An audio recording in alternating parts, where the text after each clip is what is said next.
Welcome once again to the Gregarious Mammal Podcast. It's been a little bit of time since we had a links show, but they've been dripping out a few interviews I have done with a few companies into the feed that I know some of you have been enjoying with various tech CTOs and CMOs and CFOs and COOs and COO, all sort of post-OSCON. But we're now back. This is Chris, and over to my left is... This is Cate.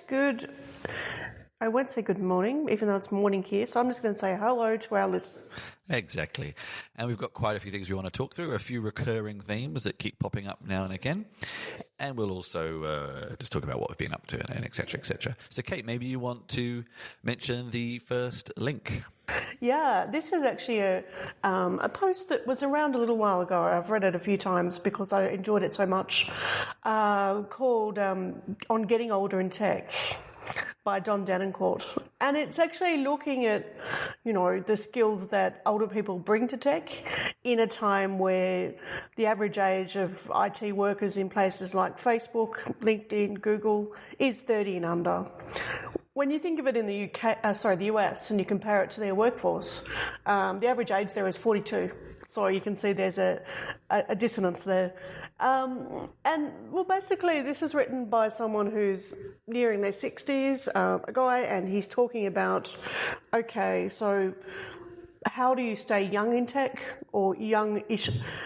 Okay, let's rephrase it. Not how do you say young, but how do you say maybe accessible in tech? So how do you make sure as someone who's getting older that you're able to stay employable, really? What are the kind of skills you need to cultivate? What kind of mindset do you cultivate? There was someone we knew back in Australia who I think he called himself the startup guy, but he specialized in mentoring and helping people sort of older. And actually, I find this interesting because despite these average ages here, Facebook 28, LinkedIn 29, Google 30, apparently one common unknown fact is that when it comes to founders, they actually tend to be 40. And I don't know what constitutes old, but that's older than that average anyway. So, and I think I've seen a lot of things related to this article about the experience it brings and things like that. And of course, we're looking at an aging workforce now, a workforce that is going to live longer, is going to work for longer because there's less pensions available. But at the same time, another interesting trend, which doesn't necessarily apply in the tech field, but is applicable, is that a lot of younger people are struggling to get work. And when companies, especially in tech, need people, well, maybe the only people available will be older people. So maybe it'll sort of be okay. But I guess it's also that kind of attitude stuff. Maybe that's something you'd like to talk about. Well, a couple of points, that he brings up, like often, and I know this has been a problem in Australia recently, at least it's been publicised as a problem, is that companies are wanting a certain amount of experience in measurable years. So as opposed to just having skills, they're wanting experience. And he said the benefit of being older is you can go in and you can say, well, I've got 7 years experience in this programming language, I've got 5 in this, I've got 3 in this, I've got 20 in this or whatever. But, having those, comparative skills and being able to sort of, learn from all of them, but also to be able to be agile enough to continue learning. And I think this is something that is inherent throughout the article when he's talking particularly to older people and saying, how do you stay employed in this industry when your bosses may be younger, your colleagues are all younger? And what he really talks about is things like staying active, staying what he calls interesting or interested, so that you have hobbies, you are learning, because I still contend, and I say this as a tech journalist as well, if you want to work in tech or any kind of tech, you have to be prepared to learn for life, because you will be learning every day. You'll be reading things, you'll be going to events, listening to podcasts, whatever. But constantly your knowledge will be changing as the technology gets grows and changes. I think this is actually the interesting aspect of there's often this stereotype of thinking that getting old just means getting conservative, getting stale, etc. And there's plenty of young people who do nothing, and there's plenty of old people who are very adaptive and always learning. And I guess it's more of, I hate this kind of phrase, but it's more of a thing about feeling young, staying young, as opposed to age young.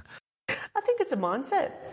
And one thing I would add, and I left a few comments on the piece, which you can read in your own time, is that there are things that older people bring to these roles that are really quite significant. I mean, the one I always come across as a tech journalist is people that are older people tend to be better at explaining things, particularly people that aren't programmers like myself. So they're able to, maybe they've taught something, whether it's formally or informally. They've participated in hackathons or what have you, but they're able to explain things in a way that a lot of young people can't do. All right, let's move on. Talking of companies probably with older workforces and older companies, this next article has been doing the rounds the past week or so. And again, it feeds into our recurring themes of the future of work, which is kind of weird because we don't actually work in any particularly crazy, outlandish methods. But I guess we're just interested. This is originally on Ars Technica, but I think it's actually popped up in a few places. IBM telling thousands of remote employees to come back to the office or find new jobs. And this isn't the first time or in recent history that companies that previously said remote work is good are now saying, no, it's not. I've also encountered it a few times myself where you're looking for remote work and for no particular reason, concrete reason that's given, that's not an option. I mean, there are lots of positives and negatives, but it's interesting to have this whole company-wide policy of saying that that's not happening anymore. Yeah, it's an interesting piece. And it's been noted that IBM's Smarter Workforce Institute, actually in the same month, released research saying that remote workers were highly engaged, more likely to consider their workplaces innovative, happier about their job prospects, and less stressed than their more traditional office-bound colleagues. So that's kind of interesting. And, I kind of wonder if the bigger issue here is that they're actually using this as a bit of a smokescreen for layoffs in general. Yeah, it mentions that at the bottom. It's saying that Yahoo did a similar thing in 2013. They were kind of one of the famous pioneers of remote working in terms of larger companies. And it's basically saying the policy move is essentially a way of laying off thousands of employees who can't afford on their current salaries to move to a major metropolitan area. It's a bit of a shitty kind of thing to do because there's no real concrete reason given apart from that.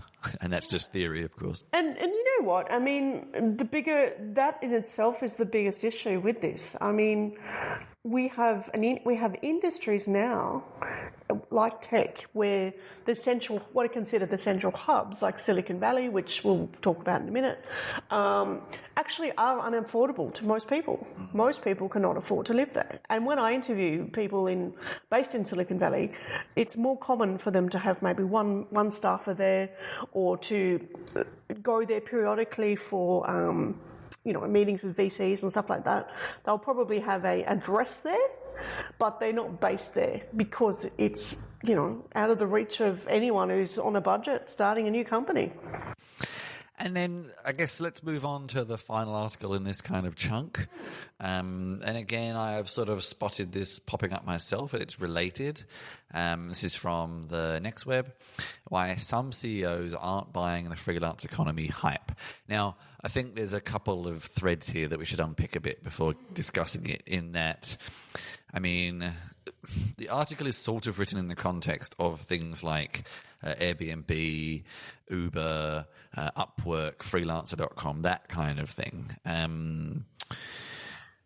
And there's also the more traditional contractor freelancer where the person just handles themselves. And I'm a little unclear in this article about whether they're referring to both or just the newer breed of these companies. But the basic crux of the article is saying that freelancers can help business leaders cut labour costs and remain agile on certain projects, but in many instances, having a full-time employee is more valuable culturally. And I see this point, and this is something I've kind of come across myself a bit as a freelancer, in that you're often just used to fill gaps, and you're never really wedded to the company fully, which can be frustrating at times. It depends what you want to accomplish with your career, of course. But, sometimes you feel like you could contribute a lot, but because you're not a full-time employee, you're not really given the space to do so. And I'm not really 100% sure if that's true or not, because you could still be wedded to a company even if you're not an employee. And the other side of that is that I've always thought that as a full-time employee, you often waste a lot of time. I think we discussed this in the last episode. And, 50% of the time maybe you are contributing to the company culture, but I'd also say a lot of the time you're doing nothing.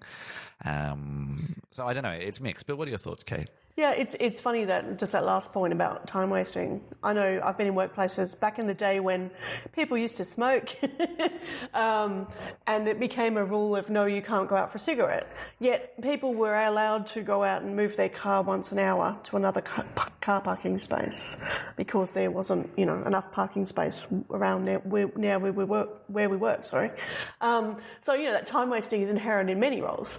And I think a couple of things about this article, it's talking about the benefits of freelancers to the actual employer, but it's not actually talking about the experience of the workers, whether they're freelance or not.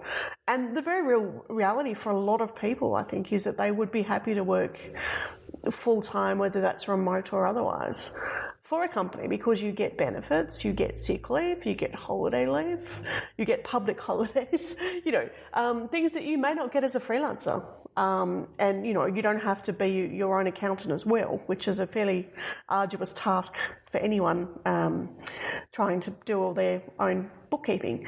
So I think that, it's a little bit of an unfair article because it just obscures the reality that we have a growing remote workforce and we have a growing freelance workforce. Or do we, as we've just I'm not sure. I think that's kind of the whole thread of some of the articles we've been looking at is, do we?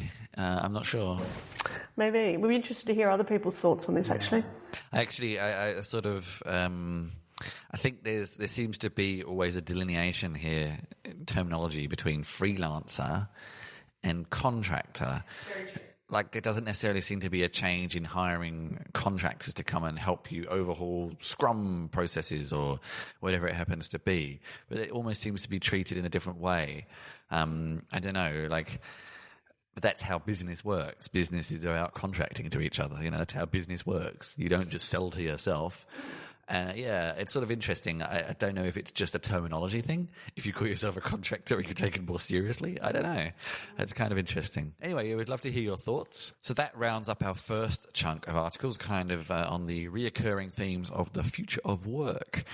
Next up, we have another 2 articles grouped a little bit together about kind of similar themes on location independence, locations, the themes of locations. What is location? Etc. Maybe. Kate, maybe you want to kick off.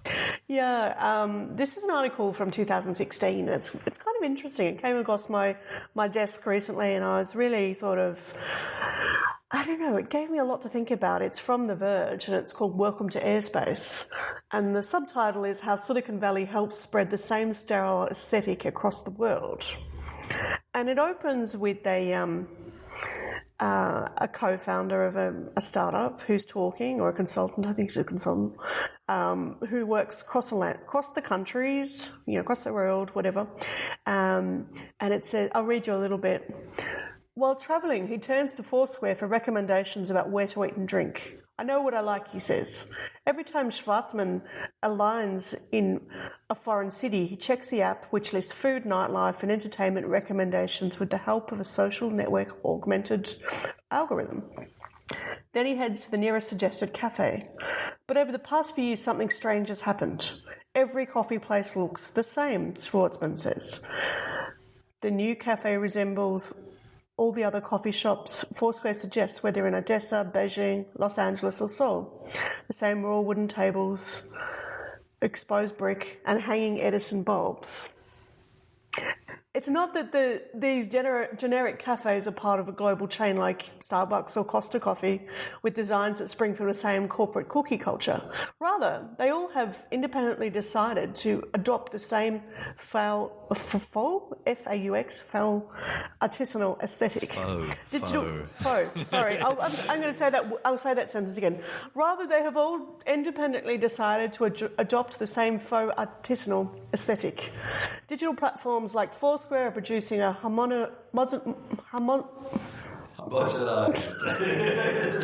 my gosh, harmonisation. This is a really hard. This is a really hard one to do. I shouldn't have read this sentence. Maybe let's cut back to the conversation, Kate. You're struggling a bit over there, aren't you? Actually, I find this quite interesting, and I would actually say that cafe is kind of actually the very Melbourne style. I think Melbourne kickstarted this. A couple of things I'd like to say there, which I think sort of related to this article. One is I sort of agree. I kind of stopped using Foursquare, mostly because in non-English speaking countries, my phone is set to English, and when I use Foursquare, I tend to always get recommendations from tourists, of course, which is not always necessarily where I want to be going. So I ended up finding not necessarily that I was getting homogenized results, but that they weren't always the best options or the kind of options where you would go if you lived somewhere. That's one thing. The other thing I'd like to say is I sometimes feel like Silicon Valley has this culture of the famous scene in Holy Grail, in Life of Brian, with we're all individuals, and he'll shout, we're all individuals. This kind of, always like the punk aesthetic, like, you know, we all want to reject the mainstream by all looking the same. And it's kind of almost the same thing with Silicon Valley. It's like we're rejecting the mainstream, man, but we all look the same. and it's kind of it's a certain irony there. And finally, I would even say my recent experience of Airbnbs, which sort of falls into this whole kind of model too, is they all look like IKEA catalogues. Now, more than half the places I ever go to always have the same furniture. But yeah, I think this is the problem. These are all, to be honest with you, I've mixed up a whole bunch of different kind of topics there. I guess more the conversation of this article is algorithms. And yes, algorithms will tend to surface similar things. That's the point of them. You almost want like a random element in it, which then seems... Yeah, it's actually a bit beyond that even. It actually does spend quite a bit of time talking about Airbnb. And they're not so much just algorithms, but they're actually talking about deliberate design decisions. That you have, you know, the ideal it says the notion of the ideal Airbnb is both unfamiliar and completely recognisable. A sprinkling of specific cultural symbols of a place mixed with comprehensible devices, furniture and decoration. And it talks about, you know, like this... a hotel. Yeah, but this idea of decorating standardisation where, you know, a lot of it came about when Airbnb decided to actually employ photographers to take photos of people's homes. Do they? I don't think I've ever seen proper photos. You don't have to use them, but it's an option. And what they found is that it started becoming a bit more generic. So it comes to this idea of copycat cafes, copycat homes, and it actually went to the point. This is actually a very interesting point. Airbnb itself allegedly copied the layout of their actual design of their premises because they visited, I don't know if it's how many people in the company, but they visited a particular property in France, in Paris, and suddenly it turned out that the place had the same decor as the office. And being France, they've got particular laws to do with copyright, and one of them is about this, because the people that own the home are actually designers, like interior designers. And so they've actually got a legal case against Airbnb saying you've stolen our design aesthetic into your office. I mean, the likelihood of this going anywhere, I think it's been a couple of years already, is questionable. But I'll put the link to that article as well, because it's a really interesting issue.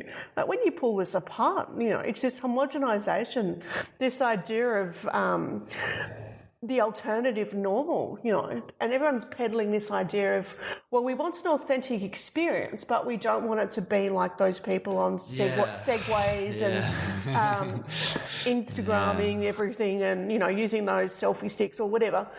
There's somehow this other experience. Exactly. But is it more authentic? Yeah, everyone's always looking for the places where the locals go. Places where the locals go, but we want the beer to be cold and we want ice in our drink. The places where all the locals go as recommended by an algorithm.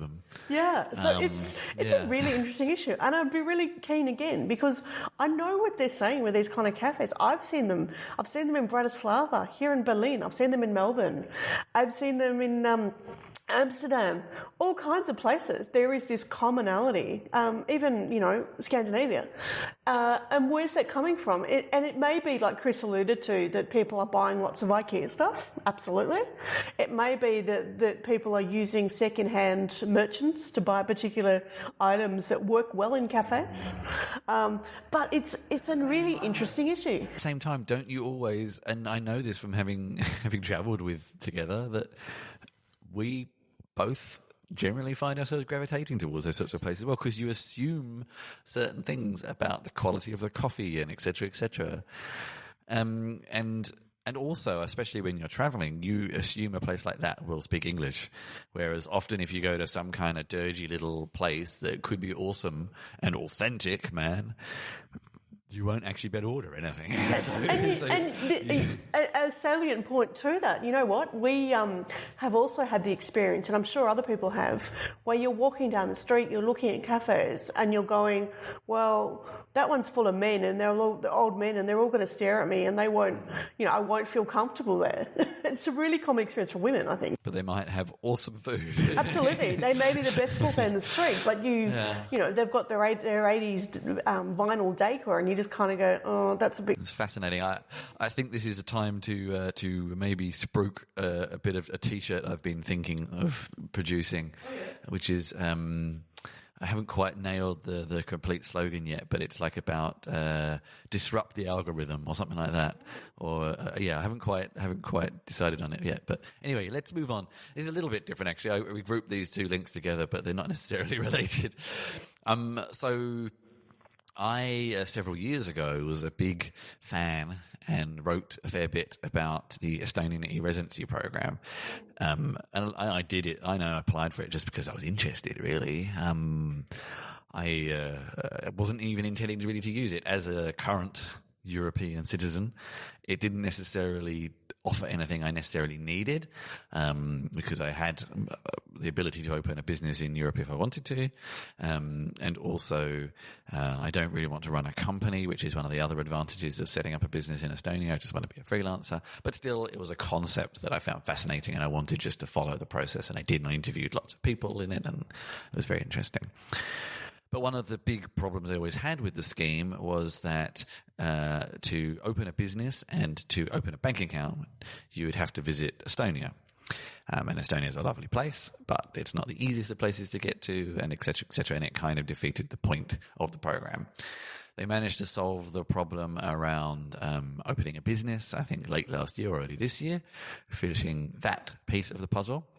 And now, just from about a week ago, thanks to a partnership with a Finnish banking startup called Holvi, you can now open a bank account too. And I actually looked at the process. I was interested in looking at the process, and you can't open the bank account without having the business, so I couldn't go through the steps, but I was having a chat to the people at Holvi actually. So now, in theory, if you want to open a business in Estonia and have this kind of European base, completely location independent. It is now possible. And I love this about Estonia and a couple of other countries trying it. There has been a sudden run of these location independent banks appearing, actually. We're both members of one here called Number 26, which is kind of location independent. It's not completely, but they're certainly going down that path, and they've opened themselves in about 5 or 6 countries here in Europe. And there's a Dutch one, there's an English one, and now there's a Finnish one too. And this, to me, is something that I think I wrote an article recently about these sorts of themes, the reality of being a digital nomad and these kind of aspects of normal life that are still challenging. Things like insurance, banking, pension funds, all this kind of stuff that really, you still find yourself very tied to a nation state for certain things. And it looks like banking is, if you were rich, you could always have location independent banking. There's always been offshore banking. But for the more kind of normal person, then that's not really been so easy. And now this is changing. And I would say, in the next 10, 20 years, maybe those other aspects will also be replaced. And of course, you're always going to get worse deals with these sorts of accounts than if you were just sticking in one country. But that's the priorities you make in life. And that's, so yeah, there was a Medium post actually from Casper Korges, who's the head of the residency program. And I actually interviewed him for my article a while back. He's a fairly entertaining guy. Yeah, and that's it. I mean, that's basically the article. Interesting to see that finally these pieces of the puzzle have slotted into place. Any thoughts, Kate? Yeah, I mean, I think it's reflecting what people are wanting, and the idea that people are becoming less wedded into a nation state or the place they were born, perhaps. Like you need only ask someone these days, where are you from? Like people ask me all the time, because they can't quite work out my Australian accent. They always say, where are you from? And I say, Berlin. Just to annoy people, but no, I try not to do that actually. But yeah, I think that the banking is one of the most stressful things to set up when you are an expat. I'd actually disagree there. I really don't think it is, but anyway. I think maybe our first experience was perhaps the most stressful because we chose a very old East German bank. So yeah, I think these players are great, and I think the idea of having a toe into the economy of Estonia is fantastic. It's great for them as well. And comparatively, I was reading something yesterday that Russian people can, if they invest $2 million in Cyprus, they get residency automatically. So there are other ways people try and kind of sneak into the EU. Yeah. Well, okay, well, that's a different one. Yeah, don't group Estonia into that. They make it very, very clear it's not a gateway to residency. I guess I'm trying to say I see this as a better way. Maybe. Citizenship and businesses are two different things, thankfully, and they should be. Otherwise, it'd be back like to how it used to be. And, not that long ago, only business people could vote and things like that. It's not that long ago. Okay, let's transition straight into the next article because I think it's got a good connection from something you just said. This article popped up all over the place, but this one in particular that we're channeling is from the Next Web again. How Europe's biggest economy is uniting its tech hubs to dethrone Silicon Valley. This is our very own Germany, where we are talking to you from. And I find this quite interesting because I feel like with the unfortunate changes in the US and the UK, especially for us, the UK, that they're becoming less relevant, and that's a pain for us actually. But anyway, sometimes you just got to acknowledge how the world changes. And even Angela Merkel said, I think last week, that she can't rely on the US and UK as partners anymore, which is pretty sorry state of affairs, especially when you're a citizen of one of those countries. But still, on the positive, let's stick to the positive. I think what this has meant, and it has been happening, especially with Macron and some other European leaders, in that Europe is kind of pulling its bootstraps up, as we could say, and doing something about it and creating itself as a viable alternative. Yeah, I mean, what do you think, Kate? What do you think? How do you think this could work? Will it work? What's your thoughts? Yeah, I mean, what they're kind of trying to do is set up digital hubs, and they've set up 5 of these already, and they've announced another 7. And the idea is that the cities can apply to host digital hubs and industry specialities in their areas. So, you know, what this is going to mean and what they actually do in terms of, you know, is it just grouping together different verticals of tech, or is it providing, you know, centres of excellence, research institutes, places where people internationally can come and visit and do business or start businesses in these particular areas? Like, for example, Berlin is fintech and IoT, Munich is mobility, Frankfurt is fintech, Hamburg logistics, Cologne insurtech. I think they made a new word there. No, I would also call that. Insurtech, I haven't heard that one. I'd call that fintech, really. But well, yeah, I know. But, you know, I think it's a good idea. I think it shows that Germany has always been very, you know, heavily involved and invested in tech, particularly when you look at manufacturing and industrial areas like robotics and in factories and things like that. Yeah, it's actually the comment I've often heard is that Germany was very innovative in terms of technology in the 70s and 80s and then kind of dropped off a bit, and they're still sort of leaning on a lot of the businesses from that era. And then you've got sort of your Industry 4.0 stuff, which they started, where, you know, you've got the automobile companies, you've got all kinds of factories, they're all doing stuff. What I wonder with this, is it going to create, you know, what are these going to have? Like, it says that they're going to include industry-specific research, educational institutions, a good startup community, local networks of influencers, and internationally leading businesses. So it sounds like it's pretty comprehensive. I understand this has been done before. This was actually done in Singapore. They did startup genome stuff over there. Sounds kind of strange considering Singapore is a city-state anyway. And that was in the 90s they did that, so a little while ago. And conversely, I've seen other hubs that have been kind of trying to be set up. Like, I know Australia is setting up hubs in Berlin. Where are the other countries? I have to look it up, but I'll put a link in. I can't quite remember. Which says, the fact that I don't know says how much promotion they've done here in Berlin about it. You know, I had one journalist contact me about it. One guy that was working on the project, but I wasn't clear on what they were doing and why yet to be able to write about it. Yeah, I don't know. I sort of have very mixed feelings on the German startup scene sometimes. Europe generally, but especially kind of Germany, Austria. I don't know. I sometimes find it still can feel very conservative. The funding is spectacularly conservative. You need to only look at any comparative analysis of where the money is, how long it takes to get money, how much you get. It's substantially lower here in Germany. Oh, I'm not sure about that. It is. There's a lot of research to demonstrate that. Yeah. Okay.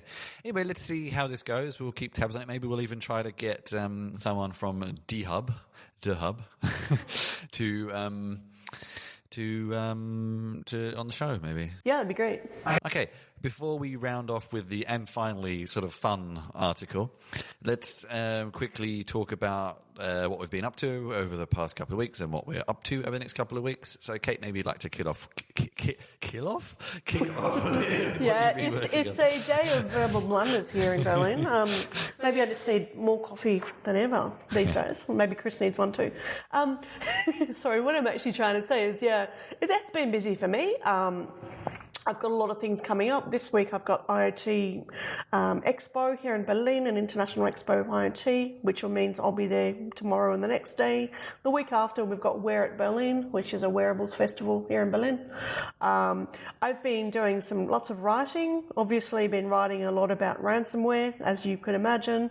Writing about robotics, because I always do like my robots, as people know, and particularly looking at the idea of robots in policing. You might have seen last week in Dubai at a security expo, the police force there has released a robot to do policing tasks. And it really is, you know, effectively a kiosk on wheels when you break it down. It's not like a RoboCop with, you know, machine weapons and things like that.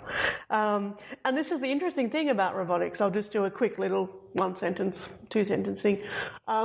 People think, you know, RoboCop for robotics, and there's a division. There's your friendly kind of helpers. There's robots that look like Daleks. There's robots that look like Pepper, that kind of stuff.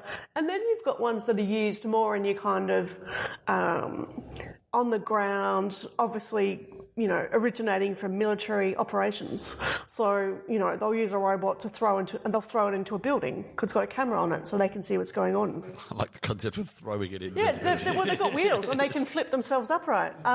They will use them to detonate bombs. They will use them in areas to, you know, do all kinds of stuff. And then you've got this issue of drones, which are effectively robots, let's face it. And, you know, drones with weapons. So I'd encourage you, if you like robots as much as I do, to read the article. No,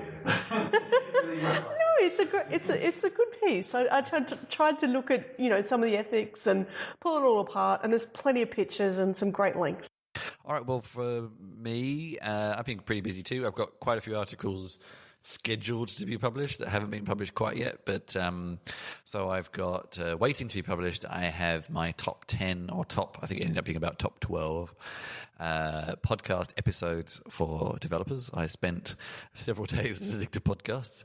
I also have an article on creating a podcast on a Mac, and also several other articles all waiting to be published, but let's maybe go on to the ones that have been published. I wrote something about Paddle merging with DevMate, which is kind of 2 macOS developer platforms.